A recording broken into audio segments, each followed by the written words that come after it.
Buenos días, ¿cómo están? Muchas gracias a todos por acompañarnos el día de hoy en este webinar que es coorganizado por Apoyo Comunicación y Shift, Asociación de Innovación. Hoy ya vamos a estar hablando sobre cultura de innovación, es sostenible después de la pandemia. Y este webinar, la manera como está estructurado, vamos a comenzar primero presentando un estudio de apoyo comunicación que levanta percepciones, drivers y conductas de trabajadores de empresas que vienen afrontando retos de transformación, ¿no? Un comparativo del primer y segundo año de la pandemia. Luego compartiremos estos hallazgos con un panel de expertos que compartirán sus experiencias, lo que está funcionando, lo que no, y cuáles podrían ser los siguientes pasos desde su perspectiva. Bueno, ahora me gustaría pasar a presentar nuestro panel. Tenemos a María Pía Balestra. Ella es la directora de Cultura y Comunicación Interna en Apoyo Comunicación. Ella es publicista con especialidad en planificación estratégica en Centro Católica, con experiencia en marketing y comunicación integral para diferentes mercados latinoamericanos. Desde el 2014 se desarrolla en el campo de cultura y comunicación interna, viviendo y acompañando la transformación digital y cultural de organizaciones líderes como el Banco de Crédito del Perú y Apoyo Comunicación. Bienvenida, María Pía, ¿cómo estás? Hola, Jaime, gracias. Muy bien. Muchas gracias por acompañarnos. También tenemos a Brittany Gamarra. Ella es la gerente corporativo de liderazgo en Alicor. Ella es psicóloga, candidata a MBA de SAE, Universidad del Pacífico, especialista en gestión de soluciones de aprendizaje, desarrollo e innovación en comunidades y organizaciones, con enfoque en impulso a la creatividad colectiva, con foco en el usuario, para el desarrollo de capacidades en individuos, equipos y negocios. ¿Cómo estás, Brittany? Buenos días. Buen día, Jaime. Buen día a todos. Gracias por acompañarnos el día de hoy. Y también tenemos a Jorge Bocio. Él es el director de Aprendizaje Digital e Innovación en la UPC. Es además magíster en Administración de Empresas en ESAM y en Ciencias Políticas de la Católica. Tiene 20 años de experiencia profesional en gestión de recursos y servicios de información y conocimiento, diseño y evaluación de impacto en proyectos sobre TICs, Tecnología de la Información y Comunicaciones, para el desarrollo e investigación en gobernanza de Internet. Bienvenido, Jorge, a este webinar. ¿Cómo estás? Muchas gracias, Jaime. Muchas gracias a todos y todas por estar aquí. Muchas gracias a ustedes. Y antes de arrancar, me presento, Jaime Sotomayor, director ejecutivo de Shift, Asociación de Innovación. Tenemos la suerte de aquí nos están acompañando 3 de nuestros socios, Apoyo, Alicor y UPC, miembros de la comunidad de Shift. Bueno, para arrancar este evento, y nuevamente agradecerles por conectarse a estas horas de la mañana para escuchar este tema, vamos a arrancar primero una presentación que la va a liderar María Pía Balestra, donde nos va a compartir esos estudios que han venido recopilando, datos técnicos, zooming de la cultura e innovación, principales hallazgos y comparativos de justamente estos 2 primeros años de la pandemia. Bienvenida, María Pía, la presentación es toda tuya. Gracias, Jaime. Bueno, a ver, un poquito qué vamos a ver, como Jaime ya mencionó. Vamos a revisar unos hallazgos obtenidos a partir de un estudio que realizamos. En realidad tenemos una fotografía de antes de la pandemia versus un año y meses de iniciada la pandemia, para ver un poco justamente cómo se ha movido estos comportamientos que están detrás de las culturas de innovación, ¿no? Y que eso dé pie a la rica conversación que vamos a tener luego con los panelistas. Bueno, para comenzar un poquito recordando o revisando qué es lo que está detrás de estas culturas de innovación y qué vamos a ver. Tenemos 4 drivers detrás de las culturas de innovación, ¿cierto? Foco, apertura, agilidad, colaboración. Y detrás de estos drivers, pues comportamientos que los sostienen, ¿no? En foco hablamos de cliente céntrico y hablamos de un propósito que sostiene y alineado a los objetivos de la organización, a los objetivos del negocio. En apertura, pues hablamos de esta amplitud de mente, por decirlo, estar abierto a las ideas del resto, a escuchar, incorporar también nuevas tecnologías, nuevas formas de hacer las cosas. En agilidad, pues nos referimos a procesos, a eficiencias en estos procesos, y a también probar, errar y mejorar. Y en colaboración, pues hablamos de tanto de los espacios, ¿no? Que se dan para poder colaborar entre las diversas visiones o perfiles del equipo o de los equipos, y también del liderazgo, ¿no? De la forma en que se maneja la jerarquía dentro de las organizaciones.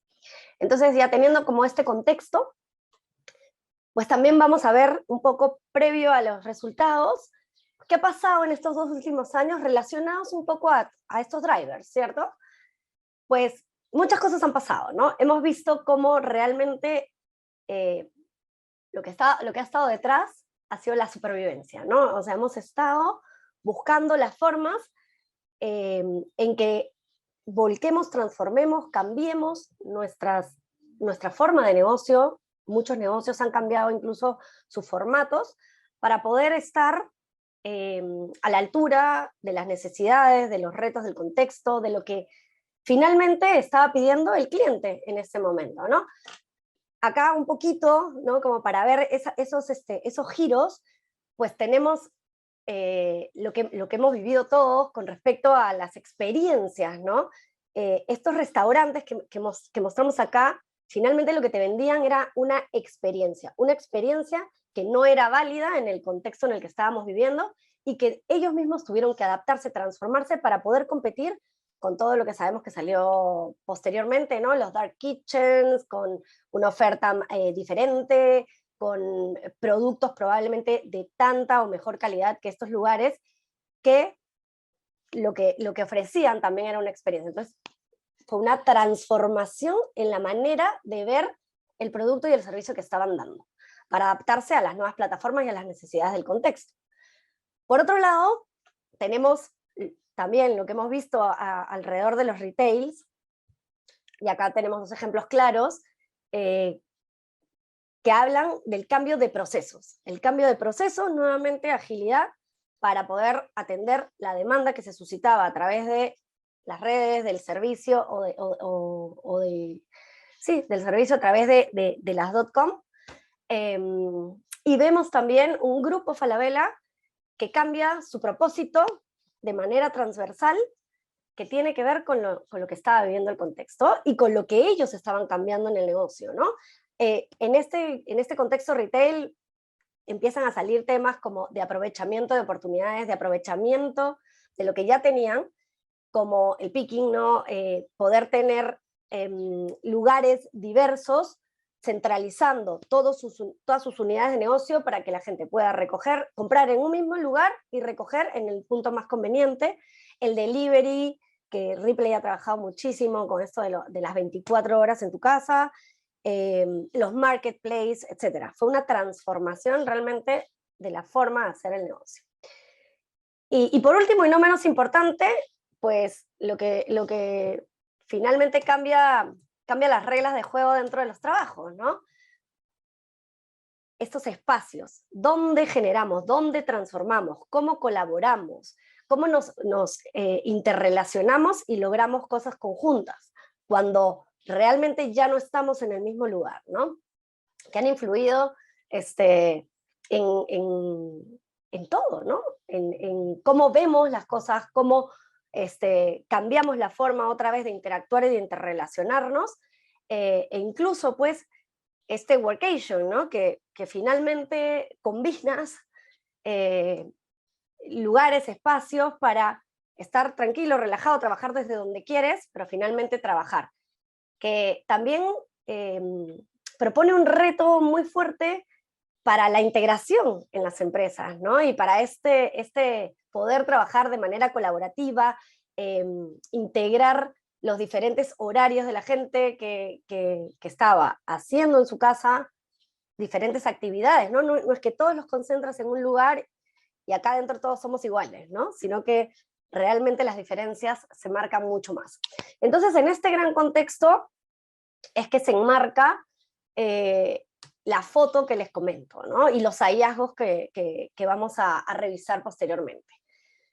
Básicamente, como les dije, teníamos una foto del 2020 que revisaba todo lo previo al inicio de la pandemia, ¿no? Nos contaba cómo percibían las personas estos avances en la transformación, en su cultura de innovación, la transformación digital, cultural que estaban viviendo en las empresas, y una foto del 2021 donde revisamos luego de 1 año y 4 meses qué había pasado con esta avalancha de cambios que nos abrumó, por decirlo bonito, no sé. Entonces, la pregunta detrás era, ¿qué tanto crees que estos comportamientos describían la cultura o manera de hacer las cosas en tu empresa? Los comportamientos revisados en los drivers iniciales. Y pues lo que nos sorprendió es que 1 año y medio después de la pandemia, realmente, a pesar de todo lo que hemos visto de cambios, la percepción sobre el punto de partida, pues como ven, no es radicalmente más alta, ¿no? Y dijimos, bueno, ¿qué ha pasado? ¿No? Vamos más allá, ¿no? Y pues acá les muestro cómo percibían estos cambios, ¿no? Y lo que también nos lleva a la pregunta o a la reflexión, ¿es sostenible esto?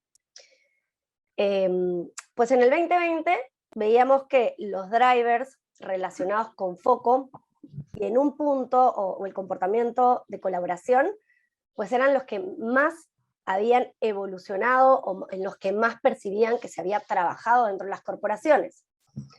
En segundo lugar, teníamos drivers de agilidad y de apertura que iban tímidamente agarrando vuelo, sobre todo el tema de la prueba-error, ¿no? del no castigar el error. Y siempre relegado, y que termina siendo un gran problema, el tema de la horizontalidad y la poca jerarquía, que finalmente también son los padres del no castigar el error y del trabajo colaborativo y de la escucha, ¿no? Entonces, ¿qué pasó? Pues eso era en el 2020. Cuando vemos la foto del 2021, pues la diferencia es brutal, ¿no? Vemos, y acá, bueno, voy a opinar un poco, vemos que los drivers y los comportamientos relacionados, obviamente, a la supervivencia, como lo llamo yo, a sobrevivir, pues, obviamente, ¿no? La percepción es, vinieron y nos arrasaron, ¿no? Apertura tecnológica, la gente tuvo que hacerse de todas las herramientas necesarias para poder seguir, continuar, ¿no? Obviamente, implementar nuevas formas de hacer las cosas, acomodándote a la realidad, a lo que tenías en casa, fuera del trabajo, fuera del espacio, etc. Procesos simples y eficientes, porque simplemente era insostenible el negocio en la forma en la que estaba funcionando, y el no castigar el error, que acá, bueno, ya lo discutiremos luego, pues se ve un avance brutal, ¿no? Pensando acá claro, todos estábamos en la misma página, nadie sabía realmente la fórmula, nadie sabía qué hacer, entonces vamos a probar, acá la consigna era, vamos a probar. Y revisando, mira, si se dieron cuenta, veíamos en los cambios de contexto, y todo el tiempo vemos que realmente lo que hicimos era poniendo al cliente al centro, revisando el propósito, ¿no? Tratando de trabajar de manera colaborativa para lograr cosas. Sin embargo, la percepción de avance en estos 3 puntos ha sido pequeña, obviamente a comparación de los otros 4 presentados anteriormente, ¿no? Que es raro porque finalmente eso es lo que está detrás de lo siguiente. Pero lo más raro acá es que, bueno, raro y complejo, es que la horizontalidad y poca jerarquía decreció. Como hablaba en un momento, ¿no? Finalmente este es el padre de muchas de las cosas que deben suceder en una cultura de innovación, y se ha visto mermada por la pandemia. Y también podemos discutir ahí si es un tema, como hablábamos en un momento, pues la incertidumbre te lleva al mayor control, ¿no? Al micromanagement, al volver a revisar cómo hacer las cosas. ¿Pero qué más nos arrojó este estudio? Pues que hay una brecha aún fuerte entre lo que opinan los colaboradores versus los directivos, versus los líderes, ¿no? Y que esto hace aún más complejo o más importante la pregunta de si esto es sostenible o qué ha estado pasando, ¿no? ¿Qué ha estado pasando tal vez en la manera en que comunicamos las cosas, tal vez en este micromanagement o en que se queda en una capa o que la percepción finalmente es idealista de los líderes, ¿no? Porque las brechas son bastante grandes, son de 20 puntos en algunos casos, sobre los espacios de colaboración entre áreas, sobre el no castigar el error, sobre el propósito compartido. Entonces, acá la pregunta es, esto que hemos estado teniendo, esta falsa, tal vez, este falso avance brutal en todo lo que parece una transformación digital consecuente, ¿nos va a alcanzar para lo que viene? Pues ahorita pues muchas cosas han pasado y siguen pasando, y probablemente hay una falsa realidad de que vayamos a volver a las nuevas formas, o mejor dicho, no deberíamos volver a las antiguas formas, ¿no? El reto que se supone en tendencias para lo que viene, pasar del trabajo remoto a un modelo híbrido que aún en Perú no se ha dado, no sé si ni siquiera el 50%, podríamos decir, en muchas empresas que han estado haciendo una transformación digital, finalmente a la autonomía, ¿no? La autonomía es lo que, no ser flexibles, sino poder hacer las cosas de manera horizontal, ¿no? Tener ese poder. Entonces, con esta foto, esa es la pregunta. ¿Vamos a poder sostener una autonomía pensando en que los drivers o los comportamientos que finalmente están detrás de este mindset para ser sostenible vienen un poquito en retroceso, o más que en retroceso, retrasados? Y acá me gustaría reflexionar también sobre algo publicado por Bernardo, ¿no? Que es un poquito, Bernardo Zambra hace un año, él es el gerente corporativo de gestión y desarrollo humano de Credit Corp, del BCP, hizo esta misma pregunta, ¿no? Hemos avanzado un montón, ¿no? Es como el escenario ideal en las transformaciones. Finalmente, pues, ¿qué es primero, el huevo o la gallina, ¿no? La tecnología, los avances, los procesos nos comen, pero estamos acompañando culturalmente ese cambio de mindset para hacer catch-up e ir en paralelo. Estamos aprovechando esa ola. ¿Qué tenemos que hacer para poder sostener estos nuevos mindsets? Y pues, sí, sabemos que está en estos tres ámbitos principalmente, ¿no? Conversemos un poco ahora, tal vez en el panel, sobre esta disyuntiva y estos retos, y escucharemos cómo empresas como Alicorp y UPC del sector educación, que ha sido uno de los cambios más importantes o radicales, han podido o ven cómo podemos enfrentar estos retos a futuro. Gracias. Muchas gracias, María Pía. Excelente presentación. De hecho, es interesante ver todos estos cambios en los comportamientos que se esperaban que se dieran. O sea, yo, de hecho, siempre pensaba, bueno, hay ciertas tendencias que se van pensando que van a surgir de acá 2 años, 5 años, 10 años, y de repente situaciones o eventos como la pandemia fuerzan a todos a tener que adaptarnos a ese escenario futuro. Entonces, digamos que ahí llegamos a ese espacio, ¿no? No hay que retroceder a las maneras habituales, ¿no? Y luego, este último punto que justamente has estado mencionando, el de, ¿no? Se hablaba mucho de flexibilidad, pero en verdad deberíamos estar hablando de autonomía. Me vas a acordar una conversación que tenía con un emprendedor que él lo que me decía es, yo a mi gente no les digo, oye, tengan flexibilidad. Yo lo que les digo es, yo tengo confianza en ustedes, de que ustedes van a hacer las cosas. Ya vean cómo es que quieren distribuir su tiempo, sus esfuerzos, pero yo confío en ustedes, ¿no? Y es un poquito, creo que hacia donde estamos evolucionando. Las empresas van a confiar más en sus colaboradores. Sí, y Jaime, acabas de tocar un punto importante entre la palabra flexibilidad y autonomía, ¿no? Porque finalmente flexibilidad es diferente para todos, ¿no? Claro. Exacto. Autonomía no, autonomía es yo tengo que hacerme cargo. Así es. Como dicen los gringos, accountability, ¿no? A ver, buenísimo. Entonces, bueno, vamos a arrancar este panel. Como les había comentado, tenemos también a Brittany Gamarra, de Alicorp, y Jorge Bocio, de UPC, que nos acompañan en esta ocasión. Y si es que tienen ustedes preguntas, la audiencia tiene preguntas, por favor háganlo en la sección de Q&A en la parte inferior, así yo puedo ir mirando las preguntas que ustedes nos van dejando y dirigírselas a nuestros panelistas del día de hoy. Bueno, arranquemos. Todas estas 3 preguntas que tengo preparadas para ustedes están enfocadas, son en general para los 3, y vamos viéndolas. La primera: si piensas en tu empresa en los próximos años, ¿qué cambios en formas de trabajo piensas que se darán y que se mantendrán? ¿Y qué comportamientos o atributos culturales te parecen especialmente importantes para afrontar estos cambios? Si quieres, partimos contigo, Brittany, luego pasamos contigo, Jorge, y cerramos contigo, María Pilar. Claro que sí, Jaime.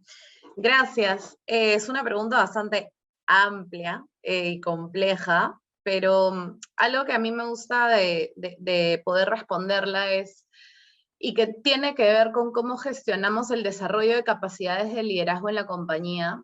Y no solo se trata de habilidades blandas, que ya todos hemos hablado que no son blandas, que no nos gusta llamarlas así, y en verdad son habilidades profundas, ¿no?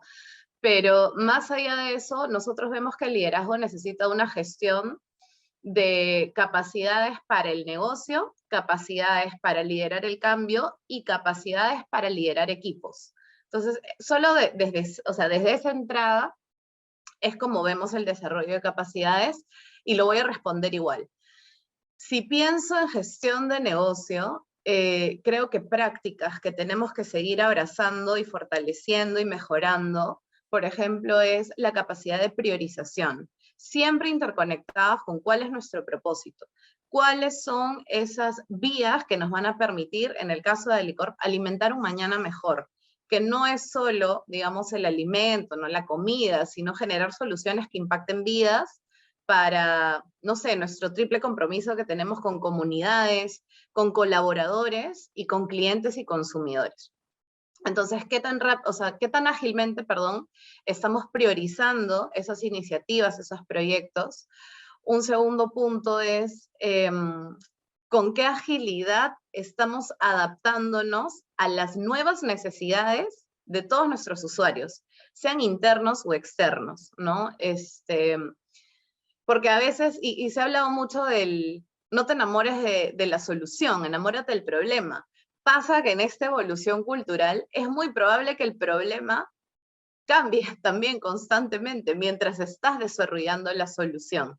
Y esa mentalidad de agilidad, de agilidad en cómo innovas, tu forma de innovar es muy relevante, ¿no? No te puedes quedar estancado en, inicialmente era así y ya estaba ideando la solución, entonces vamos adelante, sino tener un poquito ese camino, ese espacio para adaptar, ¿no? Esa solución. Ahí paro para el tiempo. Excelente, muchas gracias, Brittany. No, efectivamente, ¿no? Tenemos que evolucionar nuestra mentalidad, no nos podemos quedar estancados. Genial. Jorge, la misma pregunta para ti. Sí, bueno, Jaime, como vengo del sector de educación, yo creo que es importante tomar en cuenta 2 perspectivas. Una es las instituciones de la educación, ¿no? Como las universidades, y otras son los estudiantes, ¿no? Entonces, vamos primero por el tema de las universidades. Las universidades no son instituciones que han estado acostumbradas a cambiar, ¿no? Eso lo sabemos, ¿no? Pero una de las habilidades principales que tienen que tener no solamente las universidades, sino todas las instituciones, es estar con siempre una mirada hacia el futuro. Las universidades son creadoras de futuro. No puede ser que no estén mirando el futuro. Digamos, esto siempre lo hemos discutido internamente y estamos por eso en la UPC permanentemente mirando el futuro. Discutíamos hace algunos años, a partir de una publicación de Michael Barber que se llamaba Una avalancha se avecina, cómo es que el mundo de la educación superior iba a transformarse en los próximos años. Y en los encuentros anuales de docentes, justo en estos días se está realizando el Congreso Internacional de Docentes que hacemos desde hace más de 20 años, precisamente el tema es el futuro. Siempre estamos mirando el futuro. Y hace un par de años, recuerdo haber estado en una de esas mesas, conversando con otros expertos de otros países sobre el futuro de las universidades, y lo que nos imaginamos es exactamente lo que estaba pasando hoy. Y entonces teníamos que prepararnos para una situación como la que sabíamos que íbamos a vivir, y comenzamos a prepararnos. Los que pudimos prepararnos, entonces pudimos enfrentar el shock de mejor manera que quienes no se prepararon. Pero ok, todos hemos tenido que enfrentar el shock, ¿no? Un poco ese es el aprendizaje. Aquí hay un tema importante que ha señalado María Pía y que no quiero que lo dejemos pasar. Acá hay un concepto de falso avance, ¿no? El simplemente responder al shock, ¿no? Es decir, ok, reemplacemos las clases presenciales por videoconferencias, ¿no? No es un avance. No es la transformación que estábamos viendo que necesitaba la educación, ¿no? Es simplemente digamos, en el modelo de Rubén Puente Dura de implementación tecnológica, es una sustitución. Estamos haciendo exactamente lo mismo, solamente que a través de una tecnología distinta, ¿no? Y lo que nosotros queremos es avanzar hacia siguientes espacios de transformación. Y para eso tenemos que enfocarnos en el estudiante. Somos formadores de futuro. El futuro se forma a través de nuestros estudiantes, ¿no? De hecho, el objetivo de la misión de la UPC es formar líderes que transformen el Perú. Entonces, no estamos aquí formando trabajadores, estamos formando líderes que transforman el futuro. Nuestro foco siempre tiene que ser el futuro. Y entonces, ahí es donde la pieza clave de la autonomía. Ahí entra la pieza clave de la autonomía, que nace efectivamente del concepto de flexibilidad, pero no solo por ser flexibles y darle oportunidad de elegir al estudiante o darle más posibilidades digamos, de adaptarse al shock, sino que tome efectivamente control de su proceso de aprendizaje. Y eso es una pieza central del modelo educativo. Precisamente lo que nos ha ayudado a hacer esta crisis es dirigir el esfuerzo hacia aquello que es central. Y aquello que es central es favorecer la autonomía del estudiante para que tome control de su proceso de aprendizaje. Y en eso estamos. Y esa es la transformación de las universidades, ¿no? Generar la autonomía del estudiante, porque, repito, las universidades, por un lado, no estaban acostumbradas a cambiar, y por otro lado, tampoco están acostumbradas a darle ninguna autonomía al estudiante. Le daban reglas que tenías que cumplir. Interesante, sí, muy clásico, poco interés de cambiar en ese aspecto. Y lo que también me parece súper fascinante es cómo, si bien tenemos toda esta información abundante de lo que deberíamos estar haciendo, ¿no? Hacia dónde deberías apuntar los esfuerzos, no todas las empresas quieren tomar esas recomendaciones y tomamos quizás caminos un poquito más cortos, shortcuts de virtualicemos, ¿no? Hagamos esto, pero que no es realmente una transformación verídica. Perfecto, gracias Jorge. María Pía, ¿cuál sería tu respuesta ante esta pregunta? Mira, realmente no quiero responder por el tema de apoyo, sino un poquito pensando en los clientes que estamos asesorando, que hemos visto en el camino, ¿no? Para mí el reto principal a futuro son dos cosas. Primero,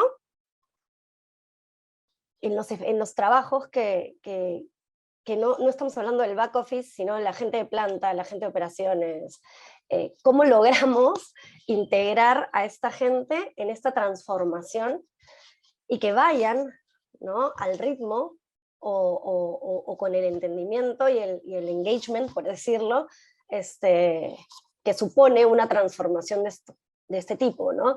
Porque, y ahí, pues me saltan varias cosas, ¿no? Primero, liderazgo, pero sobre todo la comunicación. Hay un tema de comunicación brutal, ¿no? De cómo comunico, de qué comunico, de cómo bajo los mensajes, de cómo escucho, ¿no? No solamente de ida, sino más que todo de vuelta, para saber en qué página están. Creo que eso para mí es algo clave, y que no se da, no es fácil, ¿no? No parece fácil, pero es cero fácil. Y en ese proceso también entender, porque otra vez, la avalancha se ha venido y hemos cambiado sobre la marcha, pero todo eso supone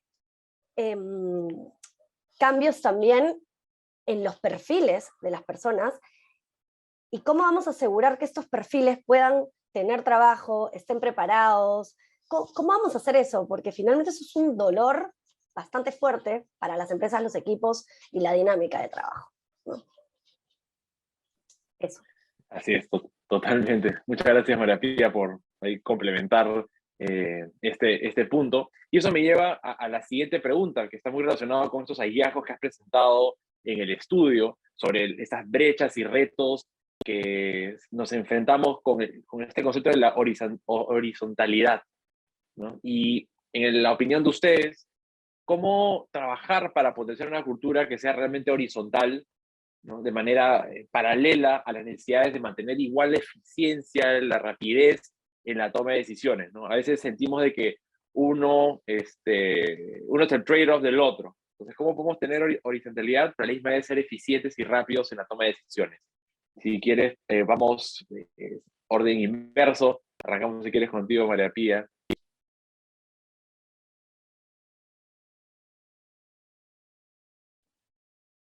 Ahí estás en mute.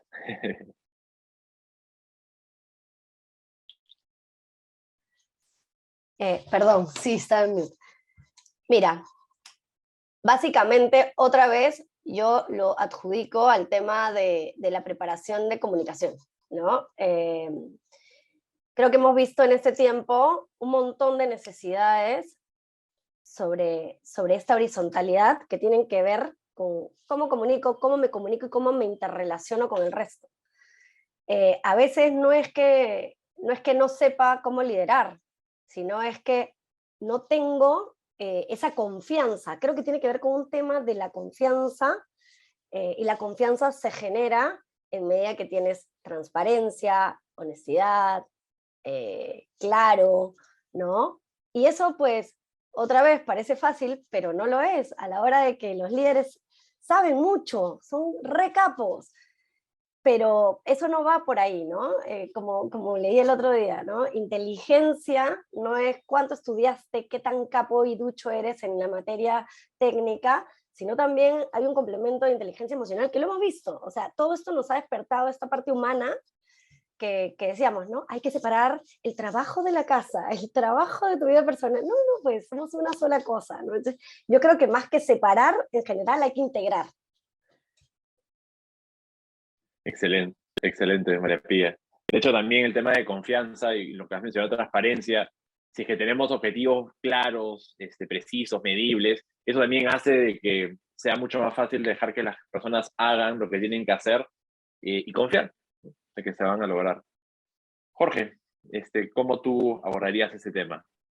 Yo creo que un elemento fundamental es el diálogo. No, muchas veces teníamos esta cultura del comunicado, ¿no? Vamos a informar los resultados de la reunión, publicamos en intranet y enviamos un correo electrónico a todo el mundo. Ya todo el mundo está informado, no me digas que no. Y ahora, además, como todo el mundo está en sus casas, ya todo el mundo se informa solamente por esa vía, ¿no? Entonces, infórmense bien, lean todos los días, no vaya a ser que haya algo nuevo. Y todos los días había algo nuevo. Además, porque estábamos en un proceso de adaptación a una nueva realidad y entonces todos los días habían cosas nuevas y no se explicaba ni se conversaba por qué, ¿no? Y creo que un elemento fundamental en todo diálogo para comunicar decisiones, está el por qué lo estamos haciendo, y tiene que ser comprendido, dialogado, entendido y asumido por todas las partes. Porque si no, las decisiones después no son sostenibles. Nadie sabe por qué se están haciendo las cosas, simplemente reciben digamos, un comunicado. Entonces, esa fue una tarea muy, muy difícil, ¿eh? Porque somos una organización bastante grande, ¿no? Y entablar un diálogo con 4.000 docentes, 60.000 estudiantes, es bien complicado. Pero eso habría que abrir canales.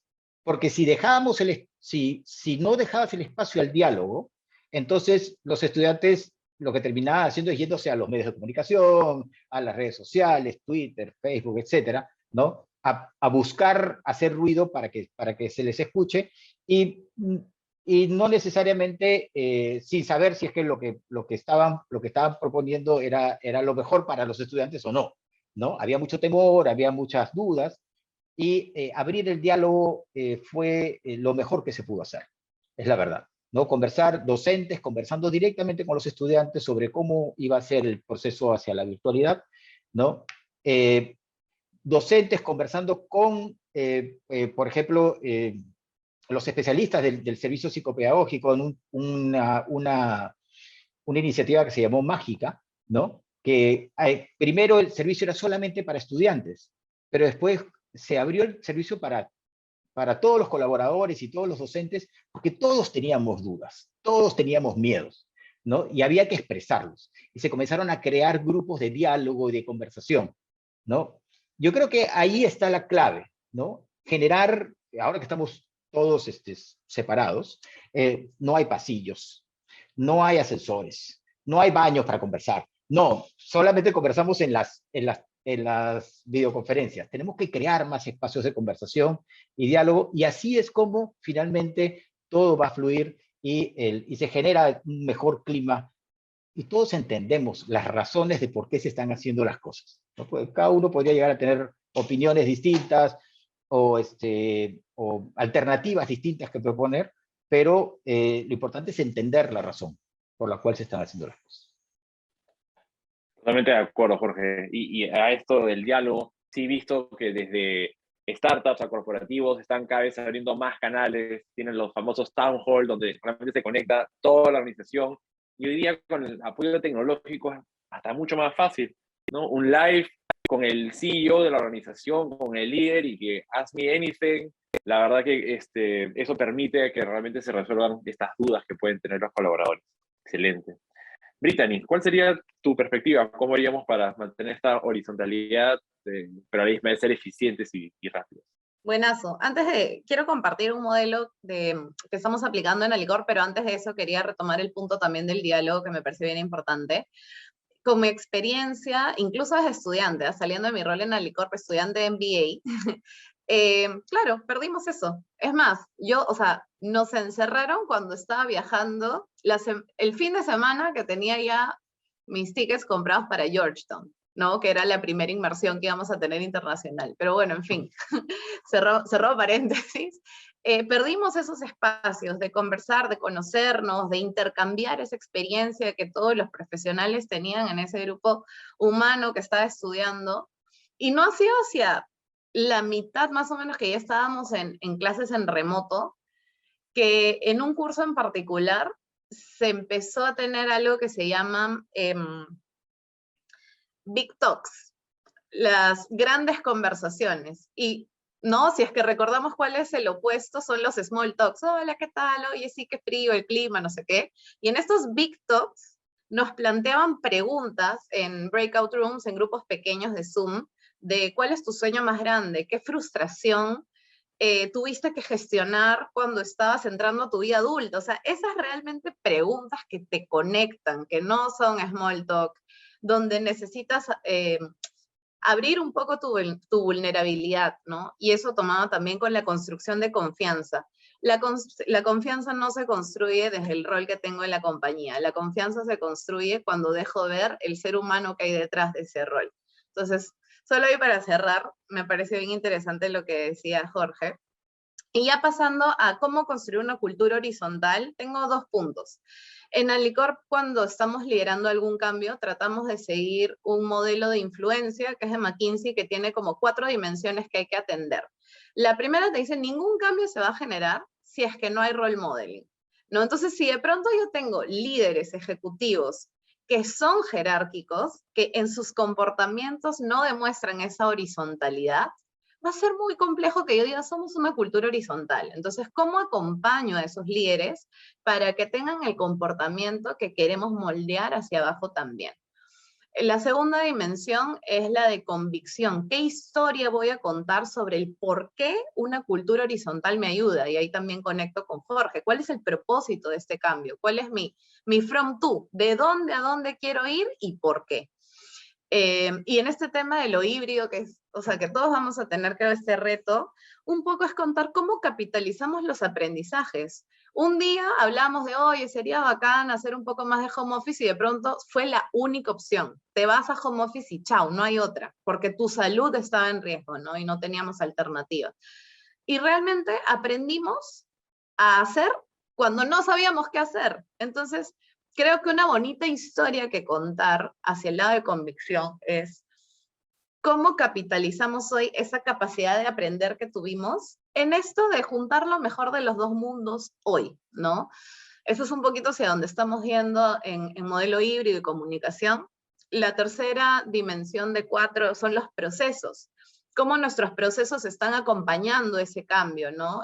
Mi gestión de desempeño se va a ver impactada, no lo sé, las formas de trabajo, incluso o sea, necesito crear nuevos procesos de retrospectiva, de reflexión, de contención, de escuchar al usuario, cómo se están sintiendo y tal. Y finalmente, la cuarta dimensión es de habilidades, o sea, cómo estoy desarrollando estos skills, estas habilidades, hacia, en este ejemplo puntual, el modelo híbrido. Todos, digamos, si ya viví que gestionar personas en un mundo presencial, si ya viví que gestionar personas en un mundo remoto, estoy brindando los skills para que los líderes y los equipos realmente puedan trabajar efectivamente en un mundo híbrido, porque también hay cosas tecnológicas que considerar, hay cuestiones también, como decían, de autonomía que empezar a gestionar también, ¿no? Entonces, eso, y finalmente, un como postdata es algo que nos funciona, es que vemos que el liderazgo, uno de nuestros valores es lideramos con pasión.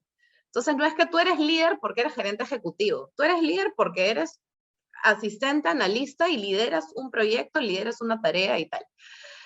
Y sí hay que tener mucha claridad de roles por cada proyecto, ¿no? Muchas veces se asume como, en una cultura de jerarquía, me parece, se asume, ahí el líder es como el máximo nivel organizacional que está involucrado en el proyecto. No, el líder es el líder del proyecto. ¿Quién es el líder del proyecto? ¿Quién es el PMO? ¿Quién es el Product Owner? O sea, por roles, ¿no? Y que esos roles queden claros para todos y quien tenga que brindar esa confianza, el sponsor, la sponsor, también lo pueda compartir para el equipo, ¿no? Excelente, Brittany. De hecho, esto de buscar lo mejor de los 2 mundos es el reto que todos vamos a estar explorando por los próximos años. Ojalá cada organización pueda descubrir cuál es la manera para operar mejor. Y ya somos 2, tú y yo, que también hemos sufrido con el tema de la pandemia, la experiencia del máster. No es lo mismo tener que sacrificar esos espacios presenciales que son súper interesantes para hacer breakout rooms en Zoom. Pero bueno, así nos tocó. Bueno, quiero hacer una última pregunta y súper rápida, antes de pasar a las preguntas de la audiencia. Esta pregunta es la siguiente. ¿Qué estrategias se están implementando con los líderes de sus organizaciones para prepararlos para sostener los cambios en hábitos, considerando además el desgaste natural de ellos y de sus equipos? Si quieres, arrancamos contigo, Brittany, y regresamos después con Jorge y con María Pía. Gracias, Jaime. Yo diría que 2. Una que ya está ongoing, que son espacios de reflexión, de retrospectiva por cada equipo de liderazgo de vicepresidencia, y también hay otros espacios que se llaman los foros de líderes, en donde también son conversaciones y diálogos muy abiertos, ¿no? En donde se busca brindar justamente un espacio de transparencia para traer puntos que quizás no sé, pues en un correo yo no voy a responder, tengo esta pregunta, ¿no?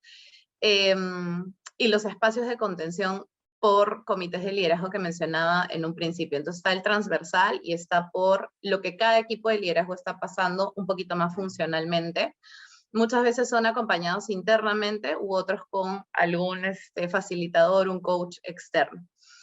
Otro punto, y ya hacia el modelo híbrido también, es, hay una analogía que solemos usar en Alicorp para hablar de cualquier innovación, es que uno normalmente tiene raíces y cadenas. O sea, cuando hablamos de innovar, no es innovar por innovar, es por qué quieres innovar, cuál es el propósito, ¿no? ¿Dónde está la deseabilidad del usuario, la viabilidad, la factibilidad? Y hoy incluso hablamos de un cuarto elemento que es la sostenibilidad, ¿no? Y en esa conjugación como que decimos, ya, ¿dónde estamos? Y cuando ya piensas en eso y miras algunos procesos, puedes decir, oye, creo que estos procesos son un poquito cadenas. Hoy ya no agregan valor, pero se han hecho todo el tiempo. Entonces, son cadenas hacia donde queremos avanzar. Pero ¿cuáles son tus raíces? Y nuevamente, cuando tienes que hacer, ¿cómo es? Cuando haces algo que no sabes cómo hacer, son tus valores. Tus valores son tus raíces. Eso va a ser la forma en la que vas a tomar o intentar tomar las mejores decisiones. Entonces, para el modelo híbrido, lo que estamos construyendo es como una matriz de comportamientos muy sencillos. Yo, algo que critico es desde siempre, ¿eh? Cuando a veces en entrenamiento se dicen, sí, los comportamientos esperados son estos 20. Yo digo, Dios, como ser humano, yo ni siquiera puedo cambiar 2 hábitos en un año. ¿Cómo voy a meter 20 comportamientos esperados? Entonces, tiene que ser muy acotado, pero sí estamos ideando algunos comportamientos esperados muy específicos en 3 dimensiones. El balance vida-trabajo, la productividad que conjugue un poco, la forma de trabajo que conjugue productividad y eficiencia, y finalmente el cuidado y desarrollo de colaboradores en híbrido también. Entonces, sobre esas 3 dimensiones, ¿qué significan nuestros valores? ¿Qué es confiar en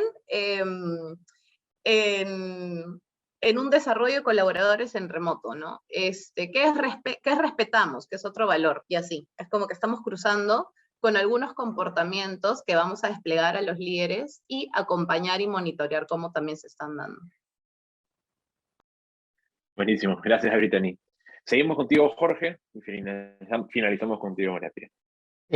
Sí, mira, si me pongo a pensar de manera retrospectiva yo, director de aprendizaje digital, ¿no? De la UPC, hace unos 2, 3 años, antes de la pandemia, yo era el que conversaba con los docentes para llevarlos hacia el online, ¿no? Es decir, vamos hacia online, vamos hacia modelos híbridos, ¿no? Era el que empujaba estos modelos de ir hacia lo que estamos, hacia lo que estamos ahora, digamos, todos, ¿no? Y ahora estoy más bien en un rol distinto, estoy más bien conversando con los docentes y con las áreas en cómo hacemos para retornar a la presencialidad. Hay valores claves en la presencialidad que se tienen que explotar al máximo. Entonces, no se está pensando en regresar para hacer lo mismo que se hacía antes, sino regresar para aquello que es único cuando regresas. Por ejemplo, ¿no? Y esto es un tema de mucha discusión. ¿Por qué los chicos quieren regresar a los campus? Porque quieren regresar. Pero, ¿quieren regresar a las clases o quieren regresar a los campus? Y entonces conversamos con los estudiantes. ¿A qué quiero regresar a encontrarme con mis amigos? Quiero regresar a conocer a algunos amigos. Miren, hay quienes están ya en 2º año de universidad y todavía sus amigos son los del colegio, ¿no? Y entonces necesitamos recuperar el espacio de la universidad como un espacio de formación de ciudadanía y de sociedad. No como un espacio de clases, nada más, digamos. Clases tienen que haber. Pero lo importante es llevar la estrategia hacia aquello que no hemos podido hacer cuando hemos estado en remoto. Y ese es el principal aprendizaje que hemos tenido, y esa es la principal estrategia para recuperar este espacio de creación de ciudadanía que tiene la universidad. Entonces, yo lo plantearía así, o sea, como un poco inconsistente, porque sí me decían cuando comenzó la pandemia, me decían, ok, finalmente pasó lo que tú dijiste que iba a pasar, digamos, ¿no? Yo nunca dije que iba a haber una pandemia, pero sí estábamos en este camino, ¿no? Y bueno, llegamos a algo para lo cual ya habíamos estado preparándonos, pero ahora tenemos que ver qué es lo que vamos a recuperar hacia el futuro. Entonces, eso yo diría que es la principal estrategia para los próximos meses. Excelente, Jorge. Definitivamente la universidad no solamente son los profesores, sino también esta infraestructura, y no es solamente para dar clases, sino es para generar conexiones. Y créeme que una de las cosas que más extraño de esas épocas universitarias era ir y conectar, ¿no? Conversar con otras personas y generar amistades que nos van a servir después para la vida profesional también. Bueno, cerramos contigo, María Pía, las preguntas que teníamos para después pasar a una de la audiencia, y estamos súper ajustados con el tiempo, pero sí lo podemos lograr. A ver, breve, porque en realidad lo han dicho todo, y quiero apuntar a donde empezó Brittany, que es clave finalmente para la estrategia, como dices, de cambio o de los líderes. Definitivamente hay un tema de acompañamiento al líder, ¿no? En esta gestión. Es como todo cambio, pues, y el proceso del duelo que aplica en estas matrices, ¿no? Te duele, te frustra, ¿no? Y el líder finalmente es el que se lleva la chamba, porque es el que tiene que, además de él, pasar por el duelo, contener a la gente en duelo. Entonces hay que preparar, ¿no? Ese lado humano, ese lado permitirles la vulnerabilidad a la que no han estado acostumbrados, ¿no? Bajarles esa expectativa también, porque eso va en contra de la humildad que se requiere en estos procesos, ¿no? Sobre un líder. Y clave la cultura, y hablamos de la cultura con estas variables que ya conocemos, que antes eran misión, visión, y que se llaman propósito, y que han cambiado, sostenidas en los valores, ¿no? Como dice Brittany, finalmente, a mí me encanta la definición que hace Jim Collins del propósito, que es esa estrella, ¿no? Que te guía, esa es la estrella. Finalmente, no importa desde dónde la veas, desde qué parte estés, todos van ahí, ¿no? Es como la guía. Entonces, si todos tienen la guía, pues es mucho más fácil saber desde dónde, y luego te tengo que evidenciar cómo puedes tú, ¿no? ¿Qué tienes tú para llegar ahí? ¿O qué aportas tú para llegar ahí? ¿No? Pero los alinea simplemente el tenerla. Y en segundo lugar, te sostiene tus valores, ¿no? Esa manera en que haces las cosas. Entonces, son como reglas sin ser reglas de camisas, ¿no? Camisas de fuerza, porque eso no sirve para la autonomía.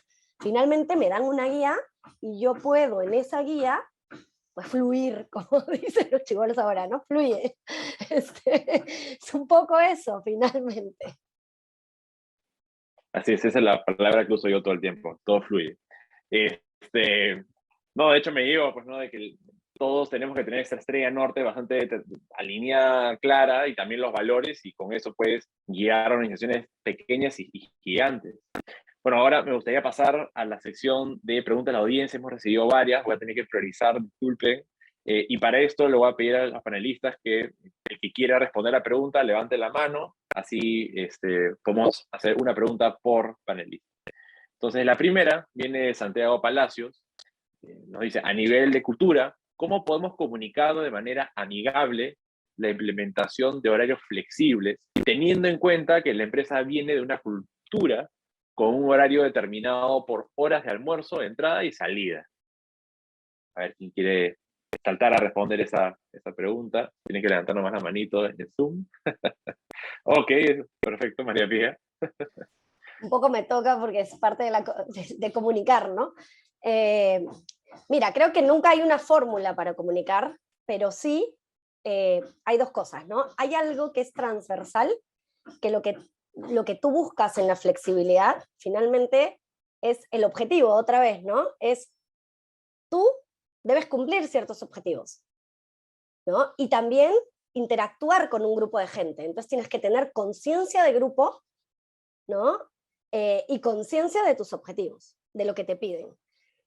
Creo que la mejor manera es comunicando que hay una política no sé si llamarlo flexibilidad, que ya está bastante usado, pero sí de uso del horario, respetando al grupo y las expectativas de tu trabajo, ¿no?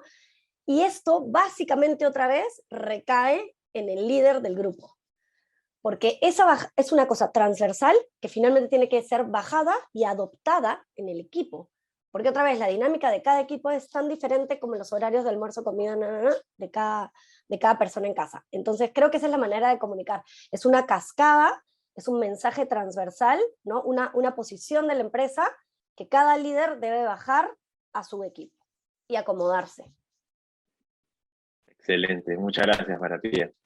Ahora vamos a tomar otra pregunta. Esta es de Damaris Mendoza. ¿Cómo estás, Damaris? Nos pregunta, ¿consideran que las áreas de comunicaciones y o gestión humana tomaron protagonismo como áreas estratégicas ante la toma de decisiones que puedan impactar el core del negocio? ¿Cómo creen que ha sido este proceso con los líderes?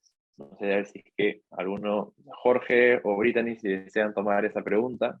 Ahí, Jorge, me parece que la otra mano. Dale. Sí, sí, y no solamente las áreas de comunicación. Yo creo que lo que hemos observado es que la comunicación, como la función de comunicación, se ha extendido digamos, a la organización.